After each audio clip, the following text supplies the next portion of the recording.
ফেসিবাদের পথ সুগম করা হয়। যেহেতু দীর্ঘ 16 বছরের ফেসিবাদী অগণতান্ত্রিক গণবিরোধী শাসন ব্যবস্থা কায়েমের লক্ষ্যে এবং একদলীয় রাষ্ট্র ব্যবস্থা প্রতিষ্ঠার অতি উগ্র বাসনা চরিতার্থ করার অভিপ্রায় সংবিধানে অবৈধ অগণতান্ত্রিক পরিবর্তন করা হয়, যার ফলে একদলীয় একচ্ছত্র ক্ষমতা ও আধিপত্য প্রতিষ্ঠার পথ সুগম হয়। এবং যেহেতু শেখ হাসিনার আওয়ামী লীগ সরকারের দুঃশাসন, গুম খুন, আইন বহির্ভূত হত্যাকাণ্ড, মত প্রকাশের স্বাধীনতা হরণ এবং একদলীয় স্বার্থে সংবিধান সংশোধন ও পরিবর্তন বাংলাদেশের সকল রাষ্ট্রীয় সাংবিধানিক প্রতিষ্ঠানসমূহকে ধ্বংস করে।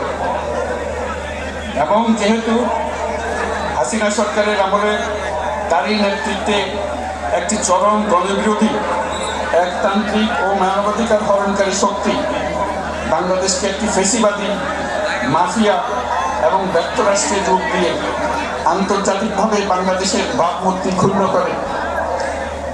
এবং যেহেতু তথাকথিত উন্নয়নের নামে শেখ হাসিনার ফেসিবাদী নেতৃত্বে সীমাহীন দুর্নীতি, ব্যাংক লুট, অর্থ পাচার ও অর্থনৈতিক প্রতিষ্ঠানগুলিকে ধ্বংসের মধ্যে দিয়ে বিগত পতিত দুর্নীতিবাজ আওয়ামী লীগ সরকার বাংলাদেশ ও এই অমিত অর্থনৈতিক সম্ভাবনাকে বিপর্যস্ত করে তোলে এবং পরিবেশ, প্রাণ বৈচিত্র্য ও জলবায়ুকে বিপন্ন করে।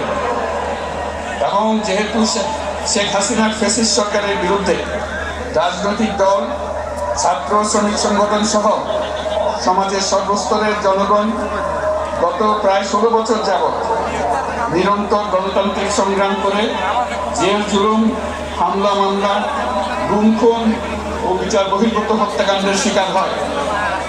এবং যেহেতু বাংলাদেশের বিদেশি রাষ্ট্রের অন্যায় প্রভুত্ব, শোষণ ও খবরদারিত্বের বিরুদ্ধে এদেশের মানুষের ন্যায়সঙ্গত আন্দোলনকে বহিঃশক্তির তাবেদার আওয়ামী লীগ সরকার নিষ্ঠুর শক্তি প্রয়োগের মাধ্যমে দমন করে।